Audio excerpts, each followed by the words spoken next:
And we are live. Hello to all my BC WrestlePod nerds out there, and welcome to another rendition of La Nextrema, the most extreme NXT review pay-per-view PLE review show out here on the internet. My name is Mikey, and of course, I am one of three co-hosts. But as you can see tonight, I will be rocking it solito tonight. But that is okay. My other two co-hosts, Macho Rodriguez and Will, are out and about and taking care of stuff. It is a jam-packed, crazy week as a lot of us are heading into the summer season. And for some of us who teach, some of us who work in the industry in terms of like customer service and all that, we know that we are hitting the home stretch for summer season to begin. And while I am sad that my co-host cannot be here this evening, I'm excited to be able to review Battleground with you tonight. This is going to be a bit on the shorter side, so I'm probably not going to be on here for long, but you know what? I want to make sure that we are continuing to be consistent. So if you are watching in the chat and or on any of the other platforms that we are currently using right now, feel free to be my unofficial co-host for the evening, giving me your thoughts, and we can talk about it. So it's going to be a lot of fun. But before I get into Battleground straight through, I do need to do like the intro bit. So of course we do a lot here at BC WrestlePod, and if watching a bunch of people review wrestling on the internet is something that you like, then think about subscribing to our YouTube channel or following us on Twitch. We love to get interactive with our folks who follow us. We have a couple of regulars who pop in ever so often. We love having you guys, but we also understand that time is a valuable commodity, and if you can't commit to an hour or so to watch full-length reviews or even the edited versions, you can also follow us on the social medias to get your quick fix, because we have the clips that summarize some of the talking points that we do throughout the show. We do the report cards for all the weekly shows and the pay-per-views, as well as a whole bunch of other things. We also have some merchandise, so if that is something that you are inclined to do, make sure to visit us at BC WrestlePod /fourthwall.com. That is BC WrestlePod fourthwall.com. So with that out of the way, let's just jump straight into it. So I am a couple days late because Battleground did take place Sunday, May 25th. So I'm about 3 days after the event. But I wanted to make sure that we gave this show time and effort, because this was one hell of a PLE for sure. And I thoroughly enjoyed it. It was so much fun. It was so good. And there are some ups and downs, though, I will say. For the majority, it was a very, very strong one, and I love this so much. But yeah, so let's just jump straight into it, because we have a whole bunch of things that we need to talk about. So Battleground took place in Tampa, Florida. This was a jam-packed weekend for wrestling as a whole. We had Saturday night's main event. We had Battleground. We had AEW's Double or Nothing, and as well as some other things. So this was crazy. But let's jump into it, because we kicked Battleground off with the NXT Women's North American Championship match. And this was fantastic. This was great. And to be completely honest with you, this was such a fun romp, honestly. So, this is not the first time that these two have gone into the mix of things, if you will, because Sol Ruca and Kalani Jordan, about this time last year. Well, actually, no, this is not the first time that these two have had an interaction. We have seen these two go at it at a NXT PLE. If you remember last year during the summer, we had this match happen at Heatwave, but the roles were reversed. Kalani was champion and Sol Ruca was the challenger. If you saw our Heatwave review and had us discuss it, you would know that Heatwave was just fantastic. And honestly, the bout at Heatwave between these two was amazing. And honestly, this one was also just as good, if not better. I really enjoy Kalani Jordan's finally kind of coming into her own. She still hasn't gone full heel yet, but she is growing more confident in herself when it comes to all of that. On top of that, what I also really enjoyed here was the fact that Sol Ruka and Kalani picked up where they left off at Heatwave. They've been feuding on screen over the last couple of weeks on NXT, and this was amazing. Kalani Jordan continuing to get better and to prove her athleticism, and Sol Ruka continuing to surprise the hell out of me, especially when it came to the finisher. It was like a 450 Soul Snatcher. I was like, girl, what is this? What is happening? This was a really fun bout, and honestly, this was a really strong match. This ended up being my top two of the entire night, which we'll get into my favorite match of the whole entire thing. But Sol Ruka does retain her NXT Women's North American Championship against Kalani Jordan. This was an awesome bout. This was a good way to open the show, and it definitely got the crowd going in the right direction. So next up, we have the 6-man tag team match, which we have the team of Josh Briggs and Hank and Tank teaming up to take on the Calling, which is Sean Spears' new little group. So if you have tuned into our NXT reviews as a person of color and as somebody who is, very wary of when we call factions certain names, from here on forth, the Calling will be called Name Redacted, because if you know anything about the name of the Calling, it by definition relates to, exterminating, things, and it's unimplicated ties to not so great things in history. I'll just leave it at that. This match was fine. I am happy to see Josh Briggs and Hank and Tank win. I'm not gonna lie about that. But I feel that if you had your tag team chance to lose in a non-title match, while you could set up a tag team match against the Colleen and Hank and Tank, I feel like it would kind of stall the momentum that they've been building since their amazing match against Fraxium at Stand and Deliver. But I think this match was just fine. I think it served its purpose. I don't think it was inherently bad. I will say this was probably on the weaker side of things of the card. But this was just a fun match, it got all these guys over. And again, Josh Briggs, Hank and Tank do pick up the victory here. But what I really want to talk about is what happened at the end. So the faces, if you want to call Josh Briggs a face, the faces win, but the Calling get into the ring and start beating up our tag team champs and Josh. So Mr. Sean Spears over here tells Izzy Dame to go get a chair. And as she's going to get a chair off camera, we see that somebody is stopping her.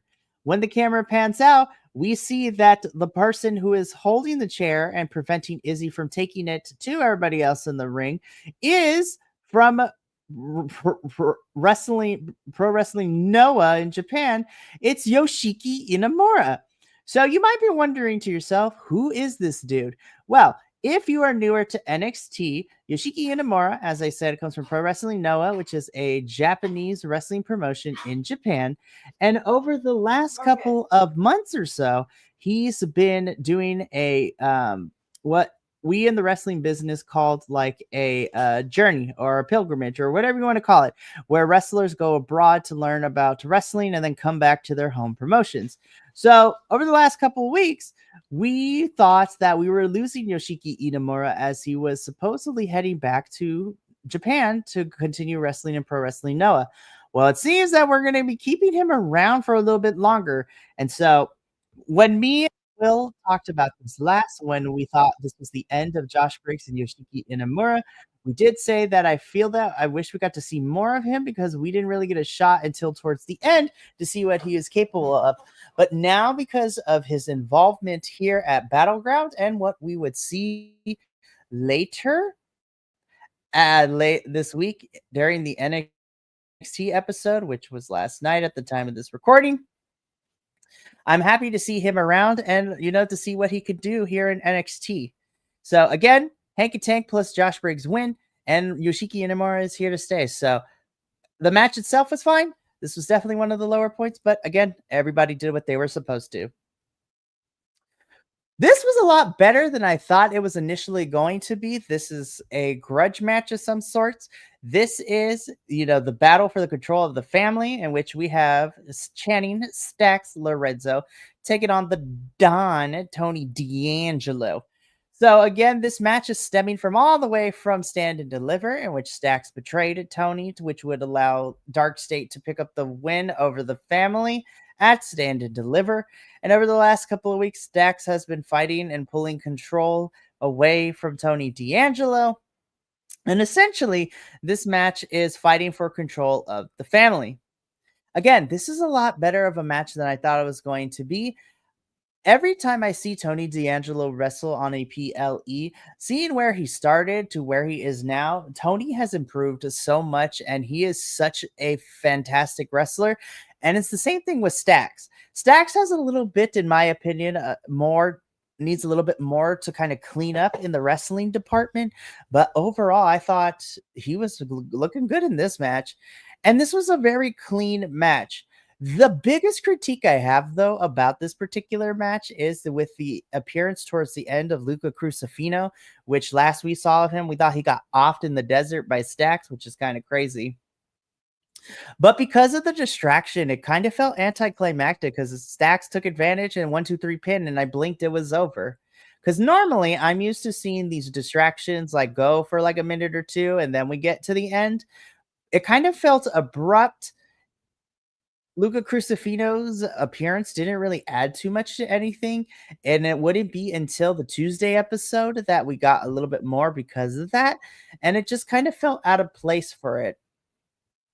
Now, I am in the firm believer, because I watch way too much wrestling and I've read too many and watched too many noir type of novels, because last night Luca Crucifino is trying to explain to Tony that he didn't mean to cost him the championship. I think Luca is working with Stacks and this is playing mind games and all this good stuff. So I would not be surprised if that's the direction they're going to. However, I'm also okay if it turns out that I am wrong, because I am a man in 2025 that believes that you could be wrong sometimes.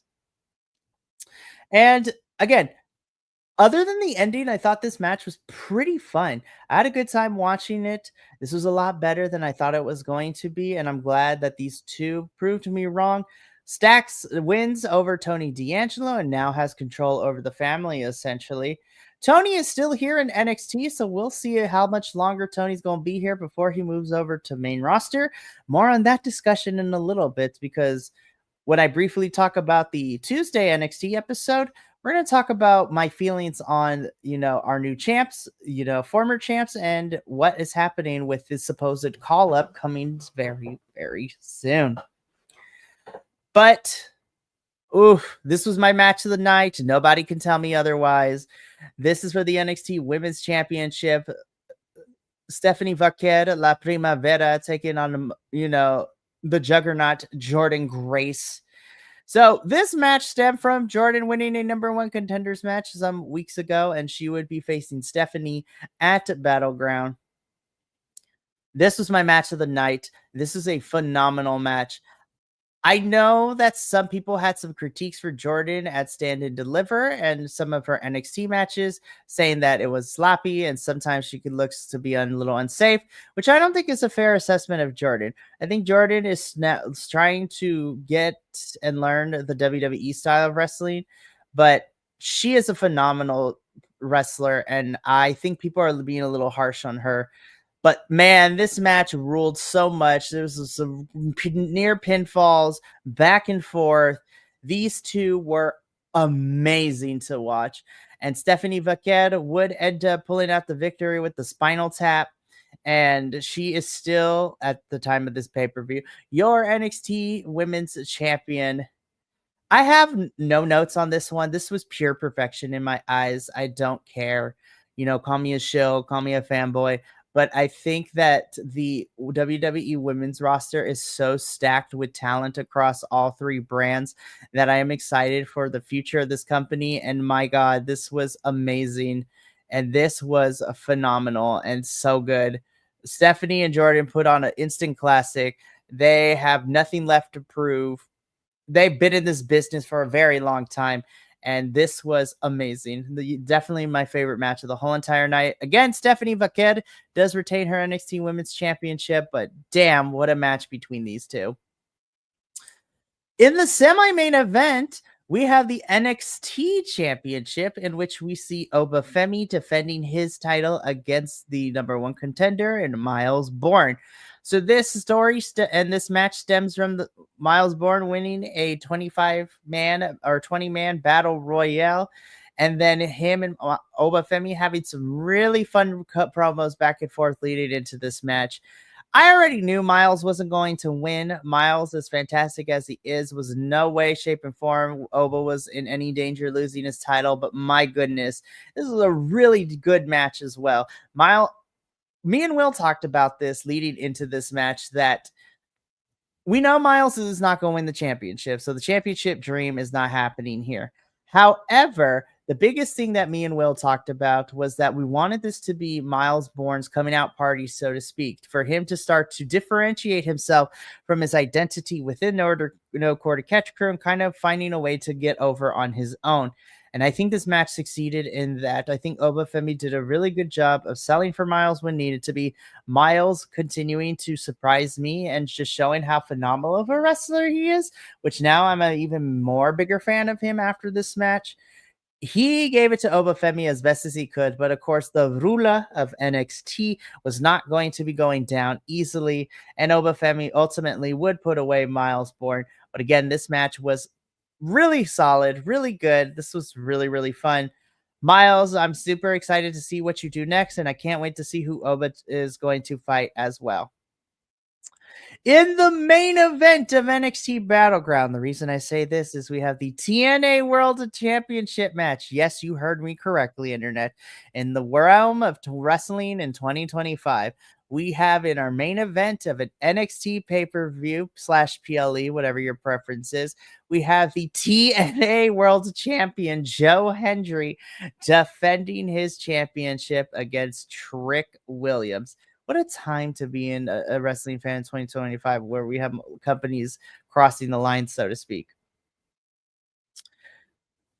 I understand why this was the main event, because especially the shock ending. I think the match was solid. I've been the biggest critic of this run of more heel-ish Trick Williams, because he's been kind of spinning his wheels since losing the NXT championship to Obafemi and spending the first half of this year trying to get it back, and now has entered a feud with Joe Hendry. No way, shape, or form did I think this match was bad. I do think that Trick Williams has a little bit to clean up. And we've talked about this on numerous occasions on our NXT review, that Trick needs to have a couple different more moves in his arsenal, but start to kind of figure out what charisma he's going to do as a heel. And Joe Hendry's a lot of fun. So I want to take this moment. I'm going to get on my soapbox a little bit, and yes, I'm a fan of Joe Hendry, but where this is about to come into is just my perspective. So it is, if you've been watching BC Wrestle Pod for a very long time, you know that, well, I mean, on every show at this point, but I also lead everybody else in a lot of these conversations, but the one that I really spearhead is NXT and TNA. So those are my two babies that I love to spearhead. TNA has been in such a really interesting and fun place now that they've have this relationship with NXT, and I personally enjoy it. But where I'm going to talk about right now is how fans are feeling about Joe Hendry. So I am a fan of Joe Hendry, but that is because that he's been on my TNA screen before TNA was on and pop into the majority of the wrestling world. I have been with Joe Hendry, rocking with Joe Hendry since the Joya days of him and New Japan star Yuya Uemura when they were a tag team in TNA a year and a half ago. And to see him rise to become TNA World Champion has been so much fun, and he's fantastic, and I love him. He is an internet darling, as the kids say. However, since the Royal Rumble and since WrestleMania, it has been an interesting thing to see this hate for Joe Hendry come out, because they think he's crazy, his gimmick is stupid, And, he is, just a walking gimmick. And to those people, I say, well, duh. He is a wrestling entertainer. We watch wrestling entertainment. What did you expect? Honestly, I don't understand why people have to kind of quote unquote rain on somebody's parade when it comes to all of this. And so for me, I am just trying to figure out why we continue to do this when people get themselves over. Like, for example, Joe Hendry has been wrestling for a very, very long time, and he has gotten himself over on the internet and in TNA and with the crowd, and he has worked his butt off. But because now the world loves him, now people are saying that now they have an issue with it. I'm just one person on the internet, and to me, I don't understand why people always want to take the shine away from people when they're finally starting to make it and they get over with such a large portion of the internet wrestling community. Now, there are some critiques that I've seen that people say, Joe Hendry's not for me, and I'm totally okay with it. Joe Hendry's not for everyone. And those people who are able to articulate and to kind of talk about, hey, I'm just not feeling his vibe, or his gimmick can use a little work. Like, I'm okay with that. Construction criticism should never be a thing that we avoid here when we're talking about our favorite wrestlers and things like that. But my biggest issue is that, again, now that people find success, or when they go to other companies, people want to get, oh, they're this, they're that. No. See, we cannot in 2025 have this be a thing anymore, because just being one a singular mind and not enjoying a whole company or other promotions just because you only want to watch one and support one, which is fine. You don't have to watch all the product. Just don't attack and bash people who like things that you don't like. In the words of Ryan Zane on the YouTube channel Wrestling with Regret, like what you like, don't be a dick. That is all you have to do. But as far as this match goes, this match was solid. Again, I don't think it was the most technically sound match. This wasn't like a 5-star classic, but I thought both of these men, Trick and Joe, did very, very good. But what shocked me was the fact that after a distraction and a low blow and some shenanigans, your winner and new TNA World Champion is Trick Williams. I was gassed, bamboozled. Like, I was surprised and I was shocked. I'm like, oh my goodness, they actually had Trick Williams, an NXT superstar, win the TNA World Championship. And again, I saw some people saying, oh, Joe Hendry's now buried and all this stuff. No, because in the grand scheme of things, and this is just my conspiracy theory, I think that Joe Hendry needed to lose this title at some point. He's been champion for almost 180 days at this point. And for me, not to say that his run was getting stale, but he's gone through almost everybody in TNA, and he has lots of opportunities to have championship matches against people like Trick Williams in NXT. But the other person I think that TNA has that is going to be a major poster boy slash, star slash fan favorite is Mike Santana, who we saw yesterday on NXT television. So I think Mike Santana is going to be next in line to hold the championship. But this was a very smart way to have Mike be able to get this championship without having Joe Hendry lose to Mike Santana.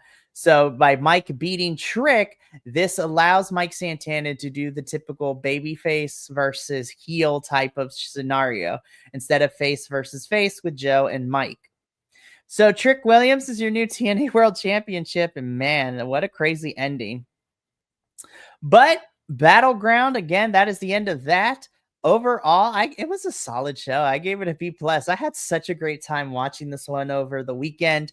Again, my critiques are some of the matches felt like they abrupted endly, or could use some cleaning here and there in terms of the wrestling. But honestly, between this and Saturday night's main event, I actually think that Battleground was the better of the two WWE shows, over the weekend. And that's no shade to main roster, but NXT always does amazing things. And this one was so good. But before I go, even though I will not be doing a full length review of the NXT show, I do want to talk about what I mentioned at the beginning, which is my little conspiracy theory. So last night on the May 27th edition of NXT, we saw not one, but two new champions. So Ethan Page is your new NXT North American champion, beating Ricky Saints in the opening match. And then we had JC Jane of Fatal Influence defeat La Primavera Stephanie Vaquier. So I was floored. I was less surprised. Well, no, I should say that. I'm kind of sad to see Ricky not hold the title more. I still think the match was really good. I'm excited that Ethan is a champion. I just wish that we had more time building into this feud. But Mike Rome had the best, facial expression that I would match, because I was like, oh my God, when that 3 count happened and JC beat Stephanie, I was floored. So according to the reports, though, it seems that Stephanie and Jordan are about to head on up to the main roster so soon. And same thing I've also heard is Ricky Saints is on his way to the main roster as well. Stephanie Vaquera will be heading up to Raw. Jordan Grace will be heading to SmackDown. And who knows where Ricky's going to end up. So I talked to one of my other hosts, Andrew, about this. Shout out to Andrew, GC, who does our GCW Progress, Defy, and the more independent and dependent side of things of wrestling. But him and I were discussing about this, and I had told him that my only biggest fear right now, with all, especially when it comes to the women being called up from NXT to the main roster, is that the main roster or women's roster will become so bloated that we won't know what to do. And it's the same problem with other promotions that have big rosters but not a lot of TV time for everybody. So I think Stephanie and Jordan will have no issue getting TV time all the time. But that also means that NXT now has to figure out and continue to build their men's and women's division with all the championships that they have. Because now that your heavy hitters are about to be heading to main roster, now we got to continue to build up the next line of girls who are going to carry NXT through all of this. So that shocked me as all hell, and I enjoyed the show. But man, NXT is kind of crazy right now, changing everything. But that is going to be it here for La Nextrema. Thank you for tuning into this short review. I had a great time. The next NXT PLE will not be, at least officially, will be in July, in which we will be covering NXT's The Great American Bash in July. But I'm sure that we will continue to cover all the rest of the NXT shows and any special TV shows for NXT that come up over the next couple of weeks. So from myself, Will, Macho, and the rest of the BC Wrestle Pod family, remember, take care of yourself, love one another, stay Bi-Conic, and more importantly than anything, you always deserve to finish your story. We shall catch you later, but until then, sayonara, adios, and we'll see you later. Ta-ta for now. Remember, be kind to yourself. I love you. We love you. We will see you very soon.